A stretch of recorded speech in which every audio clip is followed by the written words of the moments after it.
మనకు అయితే new year వచ్చేసింది. ఇప్పుడు ఈ యుగాది నుంచి మనకు న్యూ ఇయర్ స్టార్ట్ అవుతుంది. ఈ పరాభవనామ సంవత్సరంలో అందరికీ మంచి జరగాలని కోరుకుంటూ, అసలు యాక్చువల్గా స్టార్టింగ్ కొత్త సంవత్సరంలోనే మనకు ఉగాది రోజు పచ్చడి అనేది చేస్తాము. అందులో మన యొక్క భావాలకి తగ్గట్టుగా 6 షడ్రుచులను కలిపి పచ్చడి చేయడం సాంప్రదాయం. అది కరెక్ట్గా వస్తే ప్రతి వారికి అలాగే ఉంటుందని ఒక నమ్మకం. నిజానికి మాదైతే పచ్చడి చాలా బాగుంది.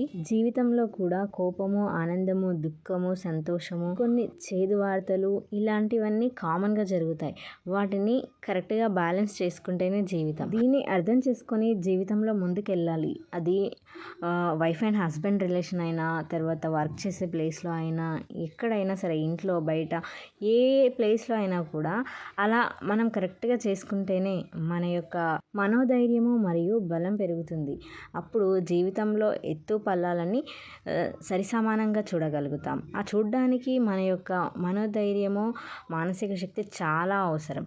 కాబట్టి ఆ మానసిక శక్తి పెరగాలన్నా కూడా వీటిని తట్టుకునే శక్తి అయితే మనకు ఉండాలి. అది ఈ ఉగాది పచ్చడి నేర్పిస్తుంది.